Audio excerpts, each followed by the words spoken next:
Great morning students, कैसे हैं आप सब। आई होप कि आप सब अच्छे होंगे। तो चलिए अब पढ़ना शुरू करते हैं। आज हम क्लास 4th से हिंदी व्याकरण का अध्याय 3 वाक्य विचार इस पाठ के प्रश्न उत्तर करना शुरू करेंगे। तो चलिए पहला प्रश्न करना शुरू करते हैं। हमारे पहले प्रश्न में हमें सही उत्तर पर सही का चिन्ह लगाओ। तो जो हमारा पहला प्रश्न है उसमें हमें एक प्रश्न दिया गया है जिसमें उसके कई विकल्प हैं और उन विकल्पों में से हमें जो सही विकल्प है उसका चयन करके उसके सामने सही का चिन्ह लगाना है। तो चलिए हमारा क भाग है, शब्दों का सार्थक एवं क्रमबद्ध समूह कहलाता है। तो जो शब्दों का सार्थक और क्रमबद्ध क्या होता है, क्रम में जो समूह होता है उसे क्या कहते हैं। पहला विकल्प है हमारा वर्ण, वाक्य या फिर अनुच्छेद। तो क्या कहते हैं उसे, वाक्य। कि शब्दों का सार्थक एवं क्रमबद्ध समूह वाक्य कहलाता है। तो जो हमारा दूसरे नंबर का जो विकल्प है हम उसके सामने सही का चिन्ह लगाएंगे कि शब्दों का सार्थक एवं क्रमबद्ध समूह वाक्य कहलाता है। फिर ख भाग है हमारा, वाक्य में उद्देश्य के बारे में जो कहा जाए वह कहलाता है। कि उद्देश्य के बारे में जो कुछ भी कहा जाए उसे क्या कहते हैं। पहला विकल्प है हमारा विधेय, फिर है संज्ञा और फिर क्या है सर्वनाम। तो जो हमारा पहले नंबर पर जो विकल्प है विधेय, हम इसके सामने सही का चिन्ह लगाएंगे क्योंकि वाक्य में उद्देश्य के बारे में जो कुछ भी कहा जाता है उसे क्या कहते हैं, विधेय। तो हम पहले जो हमारा विकल्प है विधेय हम उसके सामने सही का चिन्ह लगाएंगे। फिर ग भाग है हमारा, वाक्य में जिसके बारे में कुछ कहा जाए वह कहलाता है। क्या कहलाता है, विधेय, संज्ञा या फिर उद्देश्य। तो क्या कहलाता है, उद्देश्य। कि वाक्य में अगर उद्देश्य के बारे में कुछ कहा जाए तो उसे क्या कहते हैं, विधेय। और वाक्य में जिसके बारे में कहा जाए उसे क्या कहते हैं, उद्देश्य। तो जो हमारा तीसरे नंबर का जो विकल्प है उद्देश्य, हम उसके सामने सही का चिन्ह लगा देंगे कि वाक्य में उद्देश्य के बारे में जो कुछ भी कहा जाता है उसे क्या कहते हैं, उद्देश्य के बारे में अगर कुछ कहा जाए तो विधेय और वाक्य में जिसके बारे में कहा जाए उसे उद्देश्य। तो हमारा अगला प्रश्न है प्रश्न नंबर 2, दिए गए प्रश्नों के उत्तर लिखो। हमें प्रश्न नंबर 2 में प्रश्नों के उत्तर देने हैं। तो क भाग है हमारा, वाक्य से आप क्या समझते हैं, अर्थात वाक्य किसे कहते हैं। तो वाक्य किसे कहते हैं, शब्दों का सार्थक एवं क्रमबद्ध समूह वाक्य कहलाता है। वाक्य किसे कहते हैं, शब्दों का सार्थक एवं क्रमबद्ध समूह वाक्य कहलाता है। फिर अगला प्रश्न है हमारा, वाक्य के कितने अंग होते हैं, उनके नाम लिखो। तो वाक्य के कितने अंग होते हैं, वाक्य के 2 अंग होते हैं। कौन से, उद्देश्य और दूसरा क्या है, विधेय। फिर ग भाग है हमारा, वाक्य कितने प्रकार के होते हैं। उदाहरण समझाओ कि वाक्य कितने प्रकार के होते हैं, उनके नाम लिखने हैं, हमें उनके बारे में बताना है। तो वाक्य कितने प्रकार के होते हैं, वाक्य 4 प्रकार के होते हैं। कौन से, साधारण वाक्य, फिर है प्रश्नवाचक वाक्य, फिर है आज्ञार्थक वाक्य और फिर चौथे नंबर पर क्या है, विस्मयादिबोधक वाक्य।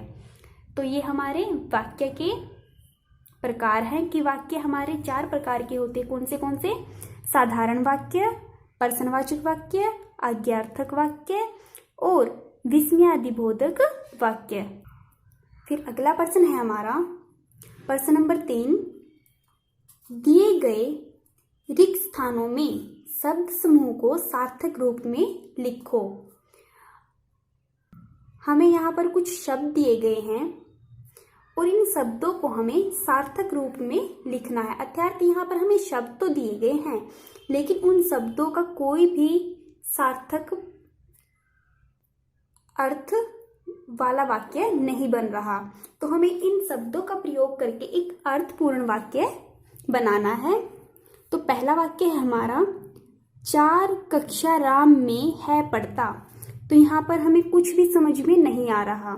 ये शब्द तो हैं लेकिन इन शब्दों से एक अर्थपूर्ण वाक्य का निर्माण नहीं हो रहा। अगर हम इन शब्दों को कुछ इस प्रकार लिखें कि राम कक्षा 4 में पढ़ता है, तो इससे जो हमारा वाक्य है वो सार्थक होता है। तो हम सबसे पहले लिखेंगे राम कक्षा 4 में पढ़ता है। फिर है हमारा ख नंबर, सींग होते 2 गाय है के। तो यहाँ पर भी हमें कुछ भी समझ में नहीं आ रहा है कि इन शब्दों से क्या वाक्य बन रहा है। अगर हम इन शब्दों को कुछ इस प्रकार लिखें कि गाय के 2 सींग होते हैं, तो यह हमारा वाक्य अर्थपूर्ण बनता है, सार्थक रूप हमारा इसने ले लिया है। तो इसका हमारा वाक्य बनेगा, गाय के 2 सींग होते हैं। फिर गै भाग है, किया वध राम का रावण ने। तो इसका जो हमारा सार्थक रूप क्या बनेगा, राम ने रावण का वध किया। फिर अगला है हमारा, घूमने दोनों क्या तुम जाते हो।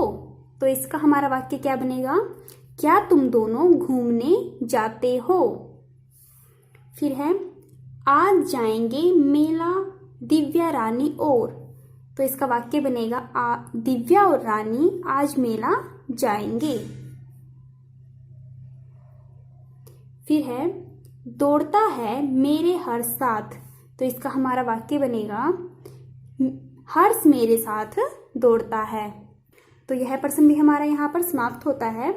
फिर अगला प्रश्न है हमारा, सही वाक्य पर सही तथा गलत वाक्य पर गलत का चिन्ह लगाओ। यहाँ पर हमें कुछ वाक्य दिए गए हैं, उनमें से जो भी वाक्य सही है हमें उसके सामने सही का चिन्ह लगाना है, अथवा जो वाक्य हमारा गलत है हमें उसके सामने गलत का चिन्ह लगाना है। तो कै भाग है हमारा, वर्णों का सार्थक समूह वाक्य कहलाता है। तो यह वाक्य क्या है हमारा, गलत, क्योंकि जो वाक्य होता है वो वाक्य किसे कहते हैं,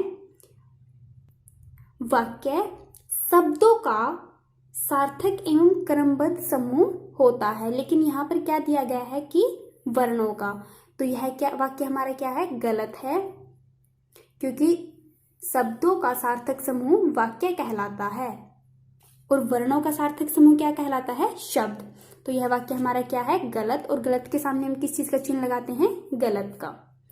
फिर अगला ख भाग है हमारा, शब्दों के सार्थक समूह से वाक्य बनते हैं।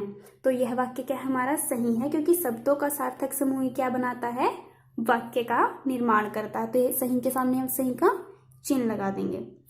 फिर गै भाग है हमारा, वाक्य के 2 अंग होते हैं, उद्देश्य और विधेय। तो यह वाक्य भी क्या है हमारा, सही है, क्योंकि वाक्य के कितने अंग होते हैं, 2। कौन से, उद्देश्य और दूसरा विधेय। तो सही के सामने हम सही का चिन्ह लगा देंगे। फिर घ भाग है, जिसके बारे में कुछ कहा जाए वह विधेय कहलाता है। तो यह वाक्य हमारा क्या है, गलत है, क्योंकि जिसके बारे में कुछ कहा जाए वह क्या कहलाता है, उद्देश्य, और उद्देश्य के बारे में जो कुछ भी कहा जाए वह क्या कहलाता है, विधेय।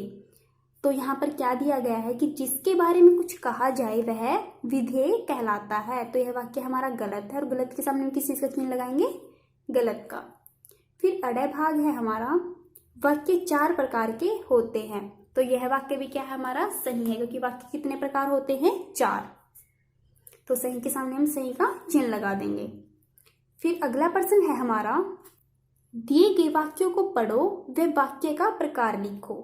हमें यहाँ पर कुछ वाक्य दिए गए हैं, उनको पढ़कर हमें यह पता लगाना है कि यह कौन सा वाक्य है, किस प्रकार का वाक्य है। तो पहला हमारा, जल्दी आओ। तो जल्दी आओ में एक आज्ञा देने का आभास हो रहा है, तो यह हमारा कौन सा वाक्य है? आज्ञार्थक, क्योंकि इसमें आज्ञा दी गई है कि तुम जल्दी आओ। तो यहाँ पर हमारा कौन सा वाक्य है? आज्ञार्थक वाक्य। फिर ख भाग है, वह क्या स्वादिष्ट मिठाई है। तो यहाँ पर कौन सा वाक्य है हमारा? विस्मयादिबोधक वाक्य। फिर ग भाग है, क्या आप किसी से मिलना चाहते हैं। तो जिस वाक्य में क्या, क्यों, कैसे, इन सब चीज का प्रयोग किया जाए तो कौन से वाक्य होते हैं? प्रश्नवाचक वाक्य। तो यहाँ पर हमारा कौन सा वाक्य है? प्रश्नवाचक वाक्य। फिर घ भाग है, हमारा घर पास में ही है। तो यह एक साधारण सा वाक्य है, तो यहाँ पर हमारा कौन सा वाक्य होगा? साधारण वाक्य। फिर अड़ भाग है, चलो बच्चों अब घर जाओ। तो यहाँ पर भी किस वाक्य का प्रयोग किया गया है? आज्ञार्थक वाक्य का, क्योंकि यहाँ पर बच्चों को आदेश दिया गया है कि बच्चों अब तुम घर जाओ। तो यहाँ पर हमारा आज्ञार्थक वाक्य होगा। तो यह पाठ हमारा यहाँ पर समाप्त होता है और मैं आशा करती हूँ कि आपको यह पाठ अच्छे से समझ में आया होगा। Thank you.